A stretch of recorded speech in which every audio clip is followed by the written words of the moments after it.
Bom dia. Mateus 9. Evangelho de Mateus, capítulo 9. E entrando Jesus num barco, atravessou o mar e foi para a sua cidade. E eis que lhe trouxeram um paralítico deitado em sua maca. Observando-lhes a fé, disse Jesus ao paralítico: tem bom ânimo, filho. Os teus pecados estão perdoados. Jesus tinha acabado de vir de Gandara. Em Gandara ele tinha libertado uma pessoa que estava possessa de demônio. Ele tinha expulsado o demônio deste possesso lá em Gandara. Os demônios tinham saído, tinha entrado em uma manada de porcos, tinha se atirado ali no precipício. E aí ele cruza agora, vai lá para o outro lado, e do outro lado do Lago de Genezaré ali. E ele, assim que ele chega, sempre tinha uma multidão atrás dele. E ele, ali no meio daquele povo, eles trazem então um homem paralítico. Não sabemos se a paralisia dele era de nascença ou desde criança, não sabemos. O fato é que ele estava paralítico. Mas nós vamos ver, seguindo mais adiante na leitura, nós vamos crer, dá-se o entender, que essa paralisia veio a ele depois de adulto. E lá na frente eu vou lhe explicar o porquê. Então Jesus, observando a fé, não a fé do paralítico, mas a fé daquelas pessoas que o trouxeram ele na cama, na maca ali. Jesus observou a fé deles. E aí nos dá uma lição, um ensinamento muito grande, porque nós percebemos então que pela nossa fé um enfermo pode ser curado, a pessoa pode ser liberta, isto independente da fé dela. Eu vejo alguns pregadores se justificarem e dizendo: não, você não recebeu a benção essa, você não foi curado, não foi porque lhe faltou fé. Não lhe faltou fé, porque se eu tenho fé, eu coloco a minha fé em ação e essa fé age na vida de outras pessoas, através da minha fé. Jesus observou a fé daqueles que estavam conduzindo o paralítico. Foi desses que Jesus observou. Ele chegou para ele e falou: eu tenho bom ânimo, ou seja, se anime. Tá, ô meu filho, se anime, não se desespere, não. Jesus chegou para ele já trazendo uma palavra de ânimo. E falou com ele: olha, fique tranquilo, os teus pecados foram perdoados. Nós vamos ver que como os pecados deste paralítico foram perdoados e ele vai voltar a andar, Jesus nos mostra que o pecado é a consequência de todos os males. Por isso dá-se a entender que este paralítico, como nós vamos observar, que ele era uma pessoa depois de adultos, viveu em erros, em pecado, e por tal motivo veio essa enfermidade sobre ele. Mas agora Jesus levanta e ordena, falou: olha, os teus pecados estão perdoados, estou perdoando os seus pecados. E nós vamos ver que como Jesus perdoa os pecados dele, ele volta a andar. Ele volta a ser uma pessoa normal. Depois que esteve então, para os seus pecados perdoados. Então, às vezes, nós ficamos naquela, achando que as coisas não estão dando certo para nós por N motivo. É uma questão de nós nos examinarmos, vermos onde nós estamos errando, onde nós estamos pecando. Porque o pecado é que traz o mal. O pecado nada mais é do que a desobediência. É a rebeldia à palavra de Deus. Jesus só falou que não tem bom ânimo. Os teus pecados estão perdoados. Versículo 3. Diante disso, alguns escribas diziam consigo mesmo: este homem blasfema. Mas Jesus, conhecendo-lhe os pensamentos, questiona: por que cogitai o mal em vossos corações? Como eu disse, onde Jesus estava, tinha multidão, tinha várias pessoas ali por N motivos. Tinha pessoas que estavam ali porque querendo aprender, querendo ouvir Jesus, aprender o Evangelho de Jesus Cristo. Tinham muitos. Também tinham muitos que estavam com alguma enfermidade ou processos, queria libertação, a cura. Tinha outras pessoas que levavam seus parentes, os amigos que estavam com alguma enfermidade, alguma coisa, na esperança de Jesus os curar. Mas também tinha os religiosos, os fariseus, os saduceus, todos ali querendo pegar Jesus em alguma armadilha, esperando Jesus falar alguma coisa contra eles, contra a lei de Moisés, contra César, contra Roma, para que de alguma forma desse brecha deles prender Jesus e exigir sua morte. Então estava ali. Então, quando Jesus disse isso, outros fariseus que ali estavam, os escribas eram aqueles que se especializavam em fazer a transcrição da Bíblia, das Escrituras da época, porque não tinha máquina, tudo era na mão. Então eles conheciam, que eles viviam o tempo todo copiando a Bíblia. E eles então ficaram pensando, o pensamento dele foi: rapaz, você não está blasfemando. Que negócio é esse de perdoar pecado? Mas Jesus conhece o nosso interior. Jesus conhece os nossos pensamentos. E Jesus, conhecendo isso, sabendo disso, Jesus não pensou, agora respondeu isso. Falou: escuta, como é que vocês estão pensando mal aí em seus corações? O que é isso que vocês estão pensando? Que maldade é essa? Por quê? Jesus conhece. Às vezes nós demonstramos uma santidade, demonstramos uma coisa que não é verdade. Por isso que eu falo, nós devemos tomar muito cuidado com o que tem em nossa mente, em nossos corações, em nossos pensamentos. Porque Jesus conhece, Jesus vê, não tem como nós escondermos isso dele. Podemos esconder do mundo todo, o Senhor não. Ele sabe. Então eu sempre falo com as pessoas, eu sempre exorto as pessoas a se examinarem. Se examinar, ver realmente o que tem no coração, o que tem na mente, o que vocês andam pensando, planejando, se está ou não de acordo com a palavra de Deus, para evitar de vocês ir para o sofrimento, para a derrota, vergonha e morte eterna. Então, sempre examinando. Então, Jesus viu, perguntou eles o porquê. Aí no versículo 5, Jesus diz: pois o que é mais fácil dizer? Os teus pecados estão perdoados ou levanta-te e anda? Tratando para que saibais que o Filho do Homem tem na terra autoridade para perdoar pecados, disse então o paralítico: levanta-te, toma tua maca e vai para tua casa. Jesus falou: mas o que é mais fácil dizer? Os teus pecados estão perdoados ou levanta e anda? O que é melhor que vocês querem melhor dizer? Agora, para mostrar para vocês que eu tenho poder aqui na terra, que quando ele está se referindo ao Filho do Homem, está se referindo a si mesmo. Ele fala para mostrar que eu tenho autoridade aqui na terra para perdoar pecados. Ele vira para ali e fala: olha, pega sua cama, levanta e anda. E vai embora.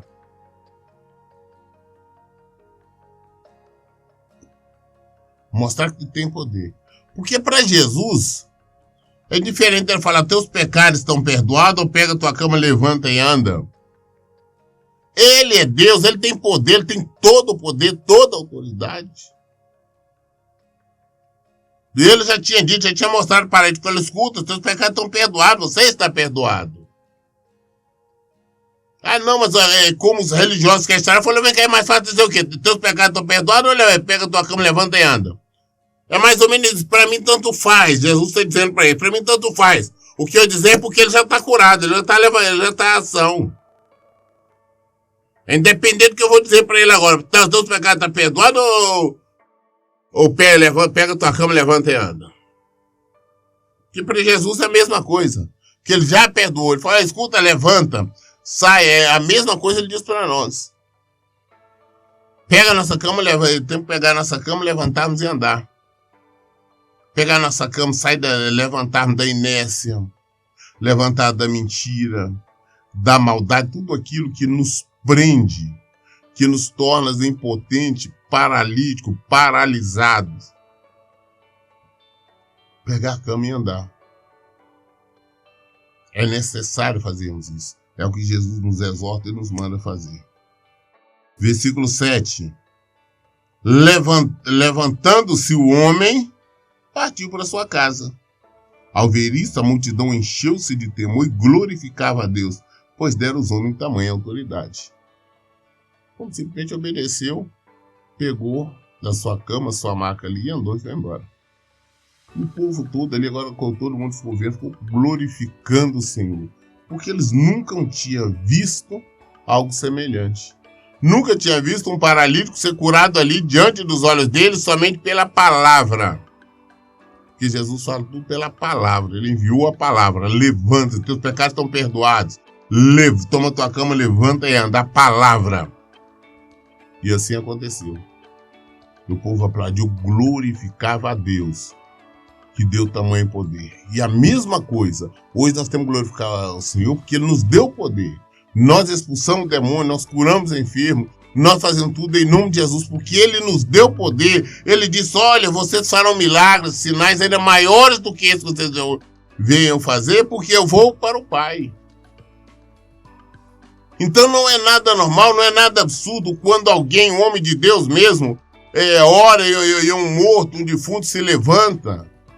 Não é nada normal quando ora a pessoa é curado. Nada disso é normal, porque Jesus disse que aconteceria. Ele foi para o Pai, falou, tem poder. Basta nós exercitar a fé, basta nós praticar a fé.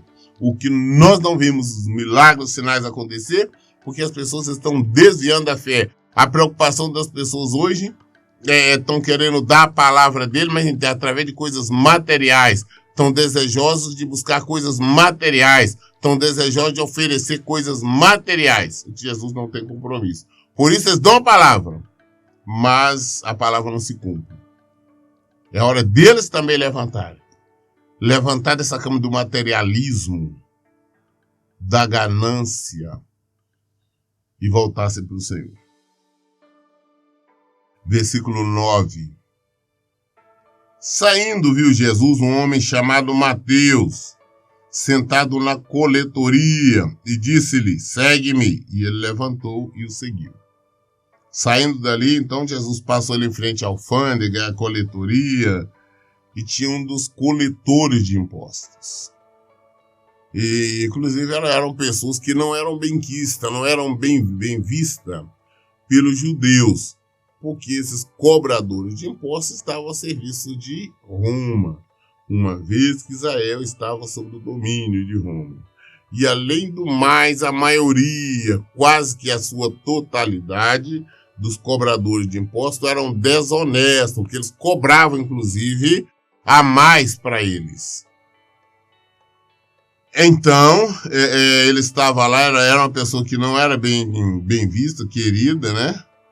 Mas pelos judeus, Jesus passando ali na coletoria, vê Mateus fala, escuta, vem, me segue. Jesus veio para os pecadores. Este homem que era um pecador, era um desonesto, ele na mesma hora, ele seguiu Jesus. Ele levantou e seguiu Jesus. Este homem veio ser um dos discípulos de Jesus. Ele veio ser um dos apóstolos de Jesus, que Jesus chamou, convocou aqueles 12 como apóstolos. Nós vemos mais à frente. Então, veio ser um dos 12 de Jesus. Esse é o Mateus, o próprio Mateus que escreveu este livro, que Jesus, o Espírito de Deus, o guiou para escrever o próprio Evangelho de Mateus, o Evangelho que nós estamos lendo agora. Esse cobrador de imposto, que se converteu totalmente ao Senhor e veio ser um verdadeiro homem de Deus. Versículo 10. E aconteceu que, estando Jesus em casa, à mesa, muitos publicanos e pecadores vieram para cear com ele e seus discípulos. Quando os fariseus viram isso, perguntaram aos discípulos dele: por que ceia o vosso mestre com publicanos e pecadores?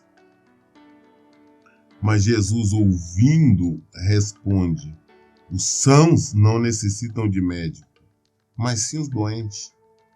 Portanto, ide, aprendei o que significa isto. Misericórdia quero, e não sacrifícios, pois não vim resgatar justos, e sim pecadores. Jesus então vai para casa. Então vários publicanos, cobradores de impostos e tudo mais, pessoas pecadores, errantes, e estavam todos ali com Jesus ali, comendo com Jesus, ceando com Jesus. Aí os religiosos, os fariseus, como eu disse antes, que estavam sempre procurando, chega para os discípulos de Jesus e fala: vem cá, mas como é que o seu mestre está comendo com pecadores, né? Ou seja, pessoas desonestas, pessoas que furtam tudo. Tá errado isso, né? Ele não é homem de Deus, está comendo com pecadores. Mas Jesus ouviu eles falar, questionar esses discípulos dele. Ele disse: olha, os sãos, pessoas que estão sãs, não necessitam de médico, não. E sim os enfermos, doentes. Né? Jesus veio para os pecadores. Jesus não morreu, Jesus não sofreu, não foi por causa do são, não, das pessoas santas, não. Isso é por causa de nós, pecadores, nós errantes. Foi por isso que ele veio nos resgatar. É isso que Jesus está falando com eles. Falou: olha, não, ele foi por esses aqui, que esses que são doentes e firmes. Então é necessário nós pregarmos para quem precisa ouvir a palavra de Deus. É necessário nós pregar para quem está no pecado, para quem está no erro, para quem está no engano. É isso aí que tem que conhecer Jesus, porque conhecendo, eles podem se converter ao Senhor. Jesus não falou: olha, aprenda o que significa. Jesus falou: quero misericórdia e não sacrifícios. O que, inclusive, os templos atuais, acho que não entendem, porque muito fica exigindo o sacrifício das pessoas. Ah, não, traz o sacrifício, traz o seu melhor, faz isso, faz aquilo. Isso é conversa. Jesus quer misericórdia. É isso que ele exigiu de nós. Porque ele não veio resgatar justos, mas pecadores. Ele veio para me resgatar. Ele veio para me tirar da lama, da morte, do sofrimento eterno. Eu, como todos nós estávamos perdidos, ele veio foi para nos resgatar. Ele não veio para quem é santo, não, para quem vive na palavra dele, para quem está de acordo com o evangelho dele. Nós aí não precisa, já estão. Ele veio para nos salvar. Nós temos que aprender isto. Versículo 14. Então chegaram os discípulos de João e lhe perguntaram: por que jejuamos nós e os fariseus muitas vezes e os teus discípulos não jejuam? Então os discípulos de João Batista vieram até Jesus e questionaram: vem cá, por que nós jejuamos? Nós fazemos jejum. Por que os fariseus, os religiosos, fazem jejum? Sempre. E os seus não fazem jejum. Por que isso? Nos dá uma explicação que nós fazemos jejum muitas vezes. Os fariseus religiosos fazem jejum muitas vezes. Mas os seus não jejuam. Por quê? Olha a resposta de Jesus, versículo 15. Respondeu-lhes Jesus: É possível que os amigos do noivo fiquem de luto enquanto o noivo ainda está com eles? Dias virão, quando o noivo lhe será tirado, então jejuarão. Olha, o noivo está aqui, é o nosso noivo, é Jesus. Jesus está com seus discípulos. Por que eles vão jejuar se Jesus está com eles? Da mesma forma, eu falo com as pessoas. Eu vejo as igrejas fazendo uma série de atos. São atos religiosos, são rituais somente que para nada servem. Se eu estou bem, se eu tenho Jesus, por que eu vou jejuar? A função do jejum é para me quebrar a carne, para me fortalecer meu espírito, é para me demonstrar minha tristeza diante do Senhor, por eu estar sentindo o afastamento dele. Mas se eu estou bem diante do Senhor, por que jejuar? Se eu estou tendo Jesus, Jesus está em mim, eu estou com a presença, sentindo a presença do Senhor, por que eu vou jejuar? O próprio Jesus está falando, olha, eles têm, os discípulos de Jesus estão tendo Jesus ali o tempo todo, por que eles vão jejuar? Você se jejua na ausência de Jesus porque não existe como ele faz acreditar você jejuar porque por causas esta ou aquela. Não, você não jejua para obter absolutamente nada.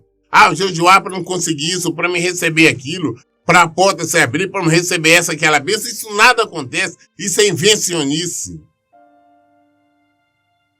Isso não.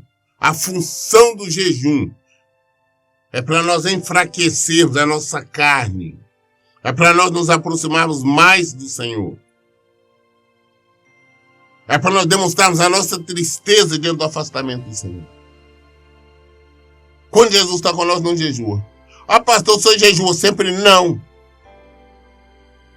Estou sentindo bem, estou sentindo a presença do Senhor, por que eu vou jejuar? É ilógico, é isso que Jesus está mostrando. Entendeu o que é jejum? Aí Jesus volta novamente, vai mostrar para eles a diferença entre a graça e a lei. Entre o Antigo Testamento e o Novo Testamento. Versículo 16. Ele diz assim, ninguém coloca remendo novo em roupa velha. Porque o remendo força-se o tecido da roupa e o rasgo aumenta. Ou seja, ninguém vai colocar, se estou com uma roupa velha, já usada, já bem poída, se eu pegar um tecido novo, fazer um remendo aqui no buraco que ela tem, vai aumentar o buraco, vai rasgar muito mais. O que Jesus está dizendo com isso? Que a lei, que tinha esses rituais, a época da lei de Moisés, não se adaptava ao evangelho da graça. Não se adapta ao evangelho de Jesus Cristo. A lei não tem condições de quem está na graça viver os princípios da própria lei. Ele coloca mais no versículo 17, nem se põe vinho novo em odres velho. Odres é a vasilha para guardar vinho, até na água. Naquela época era feito com couro de cabrito, couro de animal. Falou, ninguém põe vinho novo em odres velho. Se o fizer, os odres rebentarão e o vinho derramará, e os odres se estragarão. Mas põe-se vinho novo em odres novo, e assim ambos ficam conservados. É ensinamentos novos, agora é novidade. Nós vivemos em Jesus, nós vivemos no Evangelho de Jesus Cristo. Então é isto que nós vivemos, então é isto que nós praticamos. Não podemos estar pegando nada da lei, eu tenho batido muito nessa tecla da antiga lei lá, para colocarmos, para tentarmos colocar, fazer adaptar ao Evangelho da Graça. Essa questão de jejuns e mais jejum era da antiga lei, tem que jejuar não sei quantos dias na semana, faz uma série de coisas. E em Jesus não. Se você tem Jesus, você não precisa jejuar. Você não precisa jejuar. Essa aqui é a questão. Se eu tenho Jesus, eu expulso qualquer demônio, eu faço qualquer coisa. Agora, se eu não tenho, ausência, eu estou no erro, eu estou no pecado, eu pratico, então eu estou longe de Jesus, então é hora de eu praticar, de eu fazer o jejum. O jejum Eram ordenanças da antiga lei.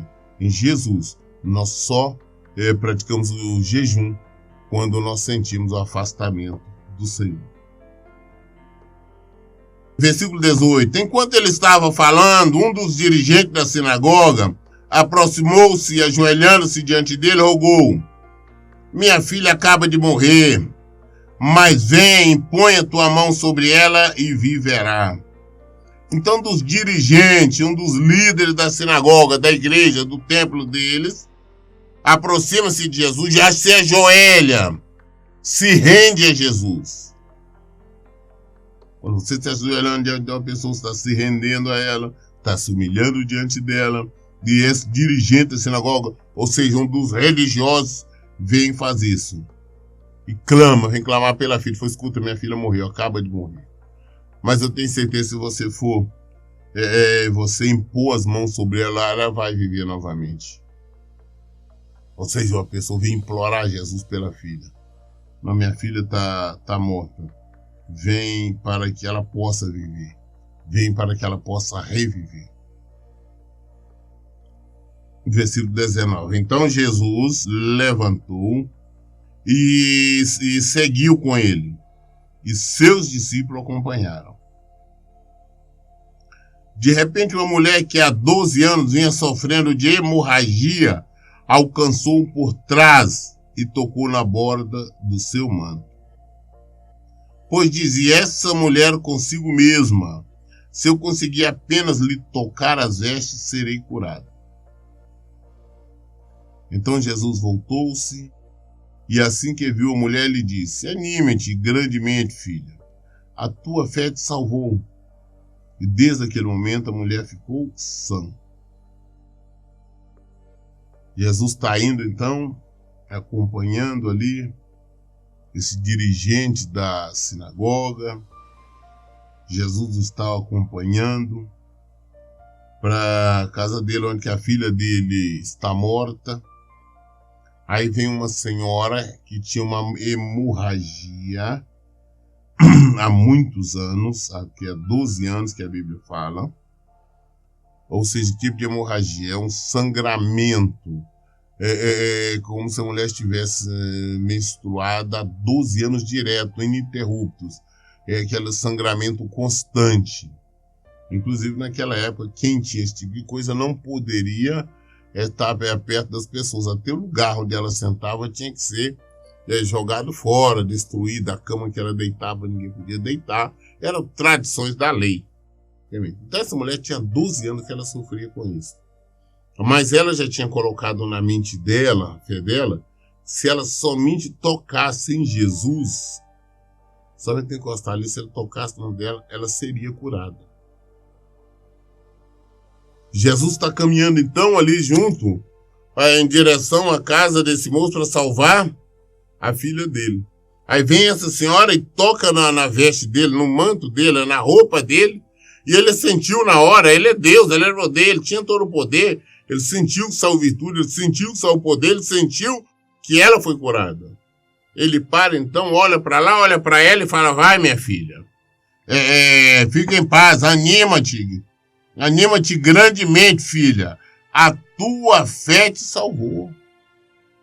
Fica alegre, vamos animar, fique feliz, a sua fé te salvou, você está curada.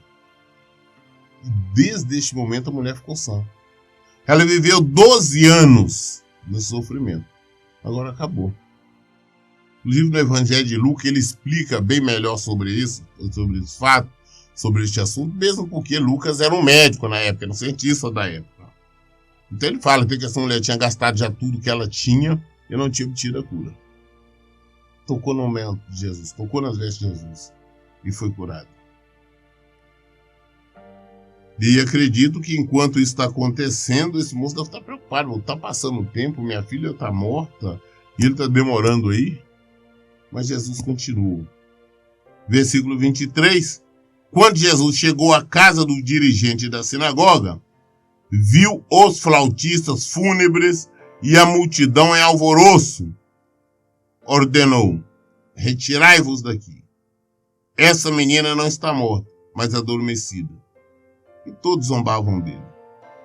Assim que a multidão foi retirada, Jesus entrou, tomou a menina pela mão e ela levantou. Então a notícia desses acontecimentos se espalhou por toda aquela região. Então Jesus chega, estava lá todas aquelas pessoas já preparadas, já tocando no instrumento, as marchas fúnebres, né? Tristeza, ela morreu, a filha desse dirigente morreu, toda aquela tristeza toda aquela coisa que nós sabemos que chega em funerais. Aí Jesus simplesmente chegou e falou: escuta, não, tira esse povo daqui. A menina não está morta, ela só está dormindo. Ela não morreu. Mas o povo foi rindo dele. O povo foi rindo. Sabendo que ela está morta, ficaram rindo dele. Mas Jesus entrou, pegou a menina pela mão e ela se levantou. Na mesma hora que ela estava morta, reviveu. Essa notícia espalhou por toda a parte desse sinal, desse milagre que Jesus fez. Nós lemos hoje o livro de Mateus, né, Evangelho de Mateus, capítulo 9, até o versículo 26. Todas as dúvidas nós esclarecemos à luz da Bíblia. Por isso eu falo, leiam e pratiquem a Bíblia. Que Deus abençoe. Tenham um bom dia.